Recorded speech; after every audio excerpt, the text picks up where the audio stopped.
Take a moment to think back to your school days and see if you remember an incident when someone you knew was racially mocked. Most likely you do. Maybe it was a gesture, a joke, or even a physical attack. The reality is that this type of bullying can affect the self-esteem of the victim for the rest of their life. Most people may think that we have moved into the 21st century without the racial tensions and prejudices that have plagued our world in the past. Following the victory of the Second World War in the 40s, the US civil rights movements of the 60s, the disintegration of past apartheid states in the 90s, and the appointment of a black US president in the new century, we do see greater integration in the world today.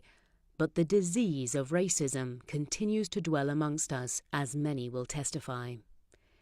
Racism is still with us, but it is up to us to prepare our children for what they have to meet, and hopefully we shall overcome. So, racism still exists in societies today. Maybe it's more hidden and subtle, but the effects of it are still present, requiring us to educate ourselves on how to deal with it. As Malcolm X said, "To me, the earth's most explosive and pernicious evil is racism, the inability of God's creatures to live as one, especially in the Western world."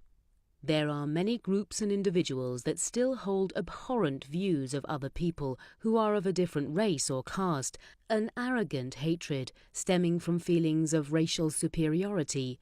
We, as Muslims, are calling people to stand up against such views, whether held within our circle of friends, families, colleagues, or communities, against racism, against hatred. Islam teaches that all people are equal, and the only difference between people is their level of piety and God consciousness. The Quran clearly states this. The Prophet Muhammad, peace be upon him, is authentically reported to have said, "Allah does not look at your appearance or wealth, but looks at your actions." As can be seen from the above quote, Islam is the antidote to racism, since in Islam there is no tolerance for racism. Muslims feel it is a duty to convey these messages within our wider society and work towards the common good, both in word and deed. Many Muslims who have been blessed to make Hajj often speak of how the journey is a life-changing experience. This is more the case for some than others. Malcolm X is one Muslim who saw the light of true Islam through his Hajj in April 1964. As a former member and speaker for the Nation of Islam, a black spiritual and nationalist movement, he believed that the white man was the devil and the black man superior. After leaving the Nation of Islam in March 1964, he made Hajj, which helped him change his perspective on whites and racism completely. Here is an excerpt of a letter Hajj Malik al-Shabazz wrote about his Hajj experience. In it he explains what it was during this blessed journey that made him so profoundly shift his perspective on race and racism. There were tens of thousands of pilgrims from all over the world. They were of all colors, from blue-eyed blondes to black-skinned Africans. But we were all participating in the same ritual, displaying a spirit of unity and brotherhood that my experiences in America had led me to believe never could exist between the white and the non-white. You may be shocked by these words coming from me. But in this pilgrimage, what I have seen and experienced has forced me to rearrange much of my thought patterns previously held, and to toss aside some of my previous conclusions.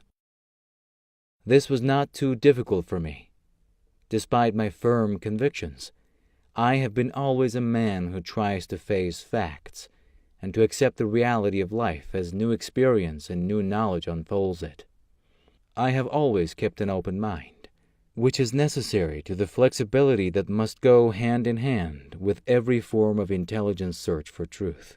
During the past 11 days here in the Muslim world, I have eaten from the same plate, drunk from the same glass, and slept in the same rug, while praying to the same God with fellow Muslims, whose eyes were the bluest of the blue, whose hair was the blondest of blonde, and whose skin was the whitest of white. And in the words and in the actions and in the deeds of the white Muslims, I felt the same sincerity that I felt among the black African Muslims of Nigeria, Sudan, and Ghana. We are truly all the same brothers. All praise is due to Allah, the Lord of the worlds.